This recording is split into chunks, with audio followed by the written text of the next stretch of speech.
Pense Danse est une campagne initiée par le regroupement québécois de la danse qui réaffirme l'importance de la danse à travers le Québec. Ça s'adresse aux professionnels autant qu'aux amateurs et la vitrine Pense Danse permet de plus facilement consommer la danse sous toutes ses coutures et ce, près de chez vous. Et l'une des porte-paroles de Pense Danse pour la région, c'est bien ça, Madame Chantal Caron, que vous connaissez déjà. Bonjour. Bonjour. Ça fait plaisir de vous recevoir à l'émission ce matin et de pouvoir parler de danse justement parce que on a tendance à penser que pour un danseur, pour un chorégraphe, pour faire carrière, il faut s'en aller dans les grandes villes. Vous, vous avez fait le choix de rester ici à Saint-Jean-Port-Joli.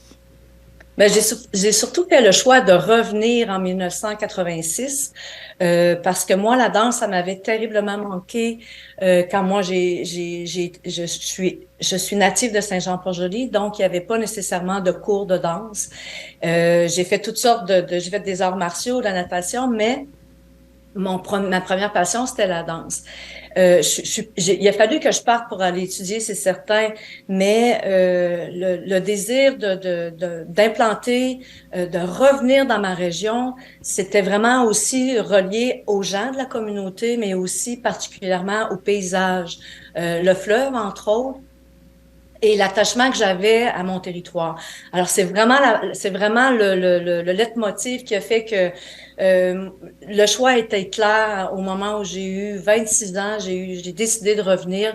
Je suis jamais repartie, quoique je fais beaucoup d'allers-retours à Montréal parce que la plupart des collaborateurs, les danseurs sont là-bas. Mais je pense que je vais rester ici encore pour un petit bout. Alors, on connaît l'école de danse, bien sûr. On a tendance à penser qu'un professionnel de la danse, s'il revient en région, va avoir son école de danse et le reste de la carrière va être un peu mis de côté. C'est pas ce que vous avez fait, vous. Votre carrière a continué, bon, votre carrière en tant que chorégraphe. Vous êtes maintenant cinéaste également, en plus de former la relève. Hmm. Ben, en fait, moi, au départ, j'avais pas de plan de carrière. Quand je suis revenue, j'étais une pédagogue. Je voulais faire danser les petits garçons, les petites filles de la région. Ça, c'était clair. Puis je voulais aussi, à partir du moment où on a fait des compétitions, je voulais que mon école se démarque. Je voulais prouver que même si on faisait pas 20, 25, 30 heures de danse, mais qu'on était passionné puis qu'on avait une créativité différente, on pouvait y arriver. Puis ça a été très concluant. Ça a été très motivant aussi pour poursuivre. Par après, c'était vraiment un concours de circonstances qui a fait que moi, je suis revenue à l'âge de 41 ans sur la scène.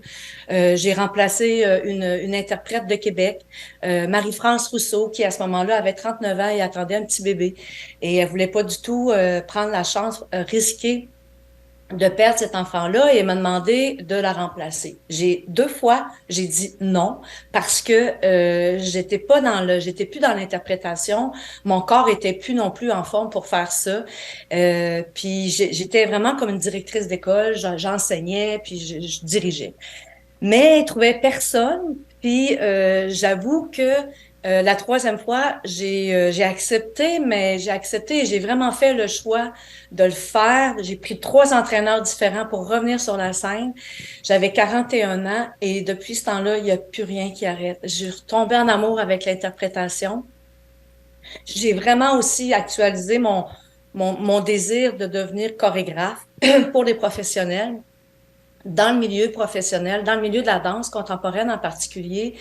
Et c'est Joanne Dard de la Rotonde de Québec qui m'a dit est-ce que tu connais ça, le Conseil des arts et des lettres du Québec? Tu pourrais peut-être demander une première bourse. Puis c'est ce que j'ai fait et depuis ce temps-là, depuis 2000, depuis que j'ai repris la danse, ça va faire 16 ans maintenant, ben ça a jamais arrêté. Ça se développe de façon aussi inattendue, assez inusitée aussi. Je pensais pas de faire des films non plus en danse. Et ça m'a propulsé sur un plan international. C'est ce que j'aime particulièrement faire durant cette période-là. Nous, on était très actifs durant la pandémie. On a fait 2 films.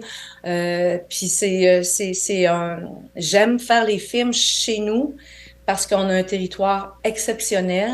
Moi, j'ai à cœur aussi de parler du fleuve Saint-Laurent, de parler de tout son écosystème aussi, de la vase, des oiseaux, les glaces surtout. Le dernier film qu'on vient de terminer, il est à peine sur le réchaud, là, qui s'appelle Marée Noire.